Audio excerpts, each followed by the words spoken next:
जय श्री कृष्ण। मैं हूं मुनि शुक और आप मेरे साथ जुड़े हुए हैं भगवत चिंतन में। आज के भगवत चिंतन का विषय है श्रद्धा के मार्ग पर असंयम रूपी बाधा। एक इंसान के श्रद्धा के मार्ग पर, वो श्रद्धा चाहे उसकी संसार के प्रति रिश्तों में हो या फिर ईश्वर के मार्ग में अपने इष्ट अर्थात ईश्वर के प्रति हो। भगवान श्री कृष्ण जी भगवत गीता में चौथे अध्याय में अर्जुन को बताते हैं कि कैसे एक श्रद्धा इंसान के लिए जरूरी है अपने मार्ग पे चलते हुए, चाहे वो संसार का रास्ता हो चाहे वो धर्मार्थ अर्थात परमार्थ का रास्ता हो। लेकिन इस श्रद्धा के रास्ते पे चलते हुए असंयम रूपी बाधा इस कदर इंसान को घेर के बैठी है कि बार बार उसकी श्रद्धा जो थोड़ी सी तैयार होती है वो पल भर में टूट जाती है। इंसान की इसी श्रद्धा में अधीरता सबसे बड़ा एक ऐसा मुख्य कारण है जो बड़ी शीघ्र उसकी श्रद्धा को तोड़ देता है। इंसान सोचता है कि उसके हिसाब से कार्य होने चाहिए, जबकि ऐसा नहीं है। आपके श्रद्धा के मार्ग में, भक्ति के मार्ग में आपकी सहायता ईश्वर के प्रति कैसे होगी इसे कोई नहीं जानता, लेकिन अपने हिसाब से सोचने के कारण एक इंसान अपनी श्रद्धा को बार बार तोड़ने का कारण स्वयं ही बन जाता है। लेकिन आज के इस कथानक के बाद मैं आपको बताऊंगा कि भगवत गीता में श्रद्धा का वास्तविक अर्थ क्या है और श्रद्धा जो हम निर्माण कर रहे हैं वो हमारी श्रद्धा हम किन तथ्यों पे निर्माण करते हैं जो बार बार टूट जाती है।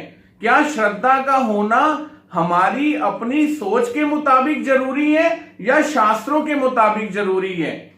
आज आप जानेंगे भगवत चिंतन में कि अगर शास्त्रों के मुताबिक हम श्रद्धा का निर्माण करते हैं तो वो कैसे हमें एक बहुत बड़ा लाभ दे देती है, लेकिन अपने हिसाब से अपनी श्रद्धा निर्माण करके बार बार तोड़कर हम कैसे बार बार दुखों और संकटों के तो पात्र बनते ही हैं, लेकिन पथ भ्रष्ट होते भी देर नहीं लगती। क्योंकि एक बार जब हमारी श्रद्धा टूट जाती है तो हम दोबारा उसी प्रेम भाव से अपने इष्ट को समर्पित नहीं हो पाते। जैसे संसार में एक रिश्ता टूट जाए, आप दोबारा उस रिश्ते को वैसे ही स्टैब्लिश नहीं कर पाते, वो रिश्ता आप दोबारा वैसा ही तैयार नहीं हो पाता। वैसे ही अगर एक इंसान बार बार अपनी श्रद्धा अपने धर्मार्थ मार्ग में ईश्वर के प्रति, अपने इष्ट के प्रति तोड़ता है, भगवान श्री कृष्ण जी कहते हैं फिर वो दोबारा वैसी भक्ति पूजा पाठ करने योग्य नहीं रहता। एक साधारण उदाहरण देता हूं आपको कि इंसान कैसे अधीर हो जाता है, जान ही नहीं पाता कि ईश्वर ने कैसे उसकी रक्षा करनी है, लेकिन अपने मन के मुताबिक सोचने के कारण अपनी श्रद्धा जो थोड़ी निर्माण हुई है वो तोड़ देता है। एक इंसान ने सोचा चलो आज समुद्र में घूम के आए। उसने एक नाव तैयार करी लकड़ी की और समुद्र में उतर गया। समुद्र में आगे बढ़ते बढ़ते उसकी उत्सुकता और बढ़ती गई, आगे समुद्र कैसा होगा, आगे समुद्र कैसा होगा। किनारे से बहुत आगे निकल आया। थोड़ी देर बाद अंदर जाने पर समुद्र में स्वाभाविक ही एक तूफान उठा। तूफान इतना जोर का उठा कि उसकी नाव उसे झेल नहीं पाए, नाव टूट गई। टूटते सारी उसने रक्षा जैकेट ली हुई थी पहनी और एक किनारे पे पहुंच गया। ये किनारे पे तो पहुंच गया, लेकिन जब किनारे पे चढ़ा तो इसने देखा जिस किनारे से इसने समुद्र में उतर के समुद्र देखना चाहा था ये उस किनारे पे नहीं पहुंचा। और जिस किनारे पे पहुंचा वो एक ऐसा टापू था जहां दूर दूर तक इसे कोई इंसान ना नजर आए। अब ये परेशान हो गया, दिन ढलने लगा, रात होने लगी, काफी दूर भागा, इधर उधर आवाजें मारी। इसने देखा इस टापू पे कोई जीवन दिखता ही नहीं, कोई मनुष्य दिखता ही नहीं। बड़ी मुश्किल से एक दिन कटा, 2 दिन कटे। अब कच्चे फल फूल जो भी इसे मिलते पत्ते वही खा के इसने गुजारा करना शुरू किया। बार बार ऊपर की तरफ देखता, भगवान को देखकर कहता हे भगवान ये मेरे साथ क्या कर दिया, मैं तो आपकी बड़ी भक्ति पूजा पाठ करने वाला हूं, ये मेरे साथ क्या हो गया। बड़ा ध्यान से सुनिएगा आप, एक इंसान मुसीबत में फंस के जो उसने स्वयं निर्माण करी, लेकिन जब अब दुखों के टापू पे पहुंच गया तो दोष का भागीदार भगवान को बनाने लग गया कि भगवान ये मेरे साथ क्या कर दिया। जैसे भगवान ने ये पूरा प्लान किया हो कि इसे समुद्र में भेजते हैं, समुद्र से इसे टापू में भेजते हैं, टापू में जाके ये दुखी होगा और मुझे दोष देगा। इंसान ऐसा ही है। आगे आपको पता चलेगा कि इंसान कैसे स्वयं निर्मित कार्यों से मुसीबतों का पात्र बनता है, लेकिन उन सारी मुसीबतों का कारण ईश्वर को ठहरा के अपनी श्रद्धा, अपनी अधीरता के कारण तोड़ देता है। अब 2 दिन हुए, 3 दिन हुए, ये व्यक्ति टापू पे बैठे बैठे रोने लगा। इसने सोचा अब तो मेरा कुछ नहीं बनेगा, चलो झोपड़ी बना लेता हूं एक छोटी, जब तक जिंदा हूं झोपड़ी में रह तो लूंगा। इसने अब झोपड़ी निर्माण करी। पूरा दिन बीत गया इसे झोपड़ी बनाते बनाते। अब झोपड़ी बना के जो ही हटा, इसने सोचा चलो आज झोपड़ी में सोऊंगा। इतनी तेज की बिजली कड़की दोबारा उस टापू पे कि शीघ्र इसकी झोपड़ी पे आके पड़ी और झोपड़ी जल गई। आप अंदाजा लगा सकते हैं, एक तो इंसान मुसीबत में है, उसे कोढ़ हो गया, ऊपर से उसे खुजली भी हो गई। एक तो कोढ़ था ही, अब जब खुजली हो गई तो खुजलेगा तो कितनी प्रॉब्लम हो जाएगी, वैसी अवस्था हो गई इसके साथ। एक तो मुसीबत, बड़ी मुश्किल से झोपड़ी तैयार की, उस झोपड़ी पे एकदम बिजली पड़ी। अब इसने क्या किया, इसने तुरंत फिर ऊपर देखा कि हे भगवान, अब ये भी बदला लेना था आपने मुझसे इस टापू पे, मेरी झोपड़ी जलवा दी। ये सोच के अब ये और दुखी होकर रोने लग पड़ा। जब ये रोने लग पड़ा तो इसने देखा थोड़ी देर बाद टापू के किनारे एक नाव रुकी है, 2 आदमी भाग भाग के आए हैं। उसे कहते हैं विप्रवर जल्दी चलो, हम तुम्हें लेने के लिए आए हैं। दूर तुम्हारी झोपड़ी जलती देखी तो हमने सोचा कि शायद इस टापू में कोई मुसीबत में है, और अच्छा किया तुमने अपनी इस झोपड़ी को आग लगा दिया, जो दूर से हमें दिख गया कि उस टापू पे कहीं आग लगी हुई है। जल्दी चलो, हम तुम्हें बचाने आए हैं इस टापू से। जैसे ही उसने ये बात उन 2 व्यक्ति के मुंह से सुनी, जिस ईश्वर को अब तक वो दोष दे रहा था, ऊपर उठा के बोला, हे भगवान, मैं क्षमा चाहता हूं, मेरी झोपड़ी को आप इसलिए जला बैठे कि इसकी आग दूर दिखे और कोई मेरी मदद के लिए पहुंचे। इंसान सोचता है कार्य भी मैं अपनी प्लानिंग से करूंगा और भगवान मदद भी मेरी प्लानिंग से करे, लेकिन उसे पता ही नहीं चलता कि इंसान जब विकट अवस्था में होता है तो उसकी मदद कैसे होगी। आप थोड़ा सा पहले जाएं, पांडवों को वारणाव्रत में लाक्षागृह में जब जाने के लिए भेजा गया, रहने के लिए भेजा गया, पांडवों को नहीं पता था कि ये लाक्षागृह पल में जलने वाला है और हमें इसी में राख होना पड़ेगा। भगवान जानते थे। जब लाक्षागृह जला तो भगवान ने इतनी लंबी सुरंग बना दी कि पांडवों को इतनी दूर ले गई वो सुरंग जंगलों में कि कौरवों को लगा ये मर गए। लेकिन पांडव एक सुरक्षित स्थान पे पहुंच गए और कितनी दूर जाके ये भेद खुला जब द्रौपदी स्वयंवर में कौरवों को पता चला कि पांडव जिंदा हैं। आप सोचिए, पांडवों को पता था लाक्षागृह जलेगा, वो अपनी जिंदगी जी रहे थे, लेकिन इस दरमियान उन्होंने अपनी श्रद्धा भंग नहीं करी। भगवान को मजबूर होकर आना पड़ा। भक्त की रक्षा के लिए इतनी लंबी सुरंग खोदनी पड़ी, कितने साल उन्हें गुप्त रखा। द्रौपदी स्वयंवर में द्रौपदी जी का स्वयंवर हो गया, तब कौरवों को पता चला पांडव जिंदा हैं। लेकिन पांडवों को नहीं पता था कि लाक्षागृह जलने के बाद इस कदर भगवान हमारी मदद करेंगे।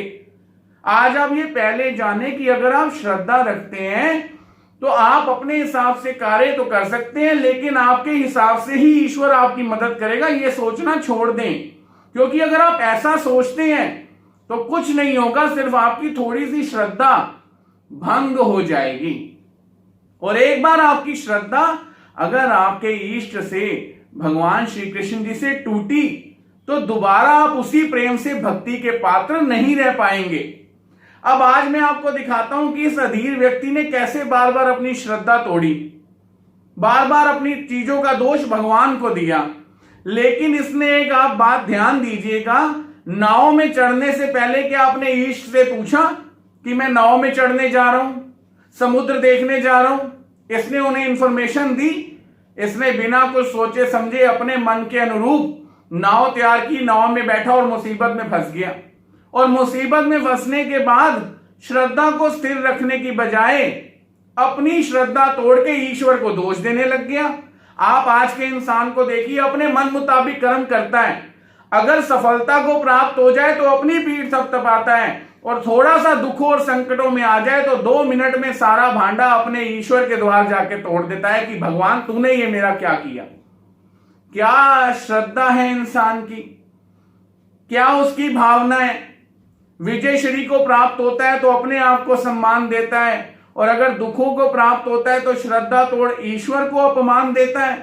ईश्वर के प्रति भाव व्यक्त करता है, ये तुमने क्या किया, मैंने बड़ी पूजा की थी। अरे निकलने से पहले बाहर क्या तूने ईश्वर को बोल दिया था मैं ये काम करने जा रहा हूं? और अब आपको भगवत गीता के तरीके से बताता हूं कि श्रद्धा का वास्तविक कार्य क्या है। इंसान सोचता है मैं एक भक्ति क्षेत्र ज्वाइन कर रहा हूं, धर्म ज्वाइन कर रहा हूं, किसी गुरुकुल को ज्वाइन कर रहा हूं, मेरी इच्छाओं की पूर्ति हो जाएगी, मैं संसार में सुख संपन्न हो जाऊंगा। भगवान श्री कृष्ण जी कह रहे हैं गीता जी में कि हे अर्जुन, मनुष्य को अगर श्रद्धा निर्माण करनी है तो क्यों निर्माण करनी है ये पहले जान ले। क्योंकि अगर वो संसारिक कामनाओं के लिए श्रद्धा को निर्माण करता है तो कहीं शास्त्रों में इसकी गारंटी नहीं ली गई कि जो इच्छाएं ये पूरी चाहेगा इसकी श्रद्धा पूरी करवाती जाएगी। ऐसा कोई ठेका भगवान ने नहीं लिया हुआ शास्त्रों में कि हम रोज एक नई इच्छा रखेंगे, अपने मन की नाव में बैठेंगे और अपने इच्छा रूपी जो रोज हमारी इंद्रियां हमें जालों में फंसाती हैं, स्वार्थ रूपी जालों में फंसाती हैं, हम उस पानी में उतरेंगे और रोज किनारे पे पहुंच जाएंगे। भगवान कहता है ऐसे नहीं होगा। तू रोज अपने मन की इच्छा से जब भी स्वार्थ रूपी नदी में उतरेगा, पानी में उतरेगा, तो तू दुख और व्याकुलता के टापू पे ही पहुंचेगा। क्योंकि लोभ और स्वार्थ कभी भक्ति से पूरे नहीं होते, और भक्ति से अगर कुछ पूरा होता है तो भगवान कहते हैं योग क्षेमम वहाम्यम, तू शांति से स्मरण पूजा पाठ कर, मैं तेरे योग क्षेम की पूरी गारंटी लेता हूं। रोज नई इच्छाएं पैदा करने के लिए भक्ति ज्वाइन मत कर, श्रद्धा का निर्माण मत कर। क्योंकि जो भी श्रद्धा तू अपने स्वार्थों के लिए निर्माण करेगा, जब तेरा स्वार्थ पूरा नहीं होगा वो टूट जाएगी। कितनी बार पथ भ्रष्ट होगा, कितनी जगहों को अपनाएगा, कितने मार्गों को छोड़ के कितने मंदिर गुरुद्वारों में जाएगा। एक जगह पे श्रद्धा स्थिर कर, क्योंकि श्रद्धा को स्थिर करने का मूल कारण इच्छाओं की पूर्ति नहीं है। श्रद्धा को स्थिर करने का भगवान परम कारण बताते हैं कि परम शांति की प्राप्ति होना। एक इंसान की श्रद्धा आखिर स्थिर क्यों नहीं हो पाती? भगवान अर्जुन को कहते हैं हे अर्जुन, श्रद्धावान लभते ज्ञानम, सत्य है कि जब तक श्रद्धावान नहीं होगा उसे ज्ञान, सुख, शांति, आनंद कुछ प्राप्त नहीं होगा। लेकिन ये श्रद्धा स्थिर कैसे होगी, बढ़ेगी कैसे? भगवान श्री कृष्ण जी कहते हैं तत्पर संयत इंद्रियां, जब तू अपनी इंद्रियों को संयम करेगा तब तेरी श्रद्धा स्थिर हो जाएगी। आज के लोगों को लगता है श्रद्धा का मतलब है तुम श्रद्धा भाव रखो, पूजा पाठ करो, तुम्हारे कार्यों की पूर्ति हो जाएगी। ऐसा नहीं है, ये लोगों के मत हैं। अगर आप श्रद्धा रख के पूजा पाठ करते हैं तो भगवान कहते हैं पहले आपको अपनी इंद्रियों को संयम करना पड़ेगा, और जब आप अपनी इंद्रियों पे संयम करोगे तो बार बार इंद्रियां अपने स्वार्थ रूपी समुद्र में, नदी में उतार के आपको दुखों के टापू पे नहीं ले जा पाएगी। और इंद्रियों के संयम के साथ ही भगवान कहते हैं ज्ञानम लब्ध्वा परम शांति, तुम एक ऐसी सुख शांति को प्राप्त होगे ज्ञान के माध्यम से जो तुम्हें शीघ्र प्राप्त हो जाएगी। अर्थात श्रद्धा ना तो संसारिक पदार्थों की पूर्ति कराती है, ना ही ऐसा उद्देश्य है श्रद्धा का कि एक इंसान श्रद्धा इसलिए रखे कि उसके संसारिक उद्देश्यों की पूर्ति हो। भगवान गीता में कहते हैं एक इंसान श्रद्धावान इसलिए बने, पूजा पाठ इसलिए करे कि उसे ये पता चले कि इस संसार में आने का वास्तविक उद्देश्य क्या है, उसे ऐसे ज्ञान की प्राप्ति हो और उस ज्ञान को प्राप्त करके वो परम शांति को प्राप्त करे। लेकिन इसके लिए सबसे बड़ा जरूरी कार्य है तत्पर संयत इंद्रियां। अपनी इंद्रियों को तत्पर हुआ पड़ा है संयम करने में, और अगर आपने इंद्रियों को संयम नहीं किया तो रोज आपकी ये इंद्रियां क्या करेंगी? मन आपको एक नाव में बिठाएगा जो इंद्रिय रूपी जल में आपको ले जाएगा। दूर बड़े अच्छे स्वार्थ दिखेंगे, हर इंद्रिय का अपना स्वार्थ दिखेगा, लेकिन जब वो स्वार्थ पूरे नहीं होंगे आपकी नाव टूटेगी। तो आप भागते भागते भागते, हाथ मारते मारते दुखों के टापू पे पहुंचकर क्या करेंगे? अपना माथा थोड़ी तोड़ेंगे, आप सारा दोष अपने श्रद्धा स्थान पे दे देंगे। इतने साल भक्ति की, पूजा की, पाठ किया, उसका ये फल मिला। अरे भगवान कहते हैं बेटे तूने ये करके अगर भक्ति करनी थी किसी कार्य को पूरा करने के लिए तो नहीं करनी थी, क्योंकि तेरी श्रद्धा भक्ति पूजा पाठ करके परम शांति पाने के लिए थी। और अगर तू भक्ति पूजा पाठ परम शांति पाने के लिए करता तो तेरी इच्छाओं की पूर्ति जो जरूरी है वो मैं स्वयं ही करवा देता।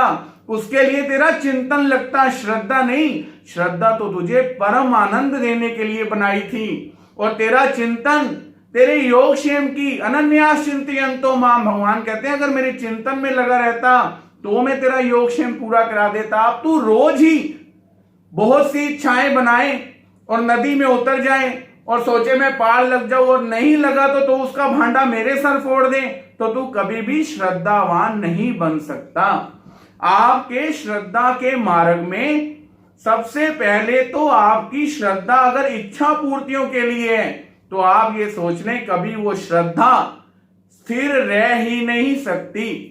थोड़े थोड़े दिनों बाद, थोड़े थोड़े सालों बाद आपको पथभ्रष्ट करेगी, लेकिन अगर आपकी वही श्रद्धा परम शांति पाने के लिए है तो आपको अपना इंद्रियों पे संयम करना पड़ेगा, और आपका चिंतन उस श्रद्धा को बनाने के दौरान आपकी इच्छाओं की पूर्ति भगवान कहते हैं स्वयं पूरी करा देगा। इसलिए अधीरता को त्यागें, श्रद्धा के वास्तविक अर्थ को समझें, और बार बार अपने मन की नाव में बैठकर इंद्रिय रूपी स्वार्थों के जल में धक्के ना खाएं।